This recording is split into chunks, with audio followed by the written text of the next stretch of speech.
لوگوں کو مسئلہ کرتے ہیں، دو دوسرا مذہب ساتھ ہی لا سکتے ہیں. ان کو چاہیے کہ وہ محلے میں کام کریں. مجھے آج ایک بندے نے فون کیا، وہ خاص جو ہے وہ گھومتی آدمی، اس نے کہا کہ آپ نے یہ کرنا ہے کہ آپ نے ہر گھر میں جا کے لوگوں کو یہ بات بتانی ہے کہ ان کے ساتھ زیادتی ہوتی ہے. ان شاء اللہ تعالیٰ ہم پلیٹ سے جو ہے وقار بیگ صاحب بھی موجود ہیں، سرزادہ وقاص صاحب ہمارے صدر بھی ہیں پلیٹ کے تاجروں کے.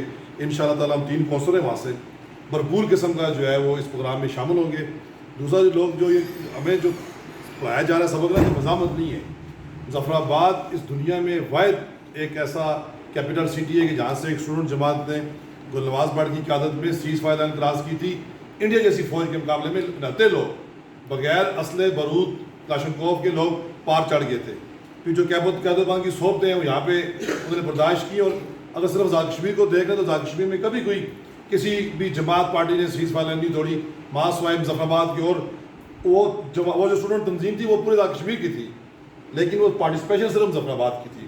جو بچے شہید بھی ہوئے وہ صرف ظفر آباد کے تھے، جو نوجوان ہم سے تو بڑے تھے وہ نوجوان جو ہوئے.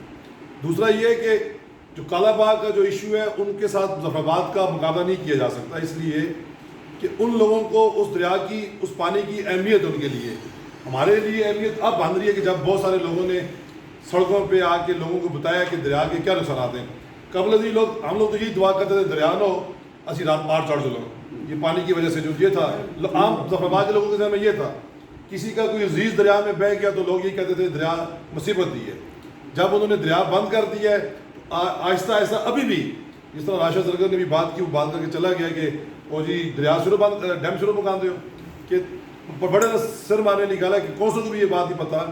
ہم جس طرح عامر صاحب نے کہا کہ جو پریکاشنری میئرز ہیں وہ ہونے چاہیے پورے کہ اور جی انہوں نے ذہن میں کیا ہوئے وہ گلا تھا نا جس بندے کو خود سمجھ اگر ہوتی نا وہ کبھی یہ بات نہ کرتے کہ پڑھے لکھے آدمی کو بھی جو کونسلر بھی ہے تو اس کو بھی یہ بات نہیں پتہ. بلکہ جو کالا باغ کے جو لوگ جن لوگوں کے مفادات وابستہ ہیں ان کی زراعت کے اگر کالا باغ بن گیا تو لاکھوں ایکڑ جو زمین ہے لوگوں کی جو زرعی زمین ہے وہ سیل زدہ ہو جائیں گی. وہاں پہ جو ہے وہ کاشت سکے گی. پھر اگر پانی پراپر نہیں جائے گا، جہاں سے پانی جو ہے وہ سمندر کے اندر جاتا ہے وہ جو زرعی رقبے ہیں وہ تباہ ہو جائیں گے.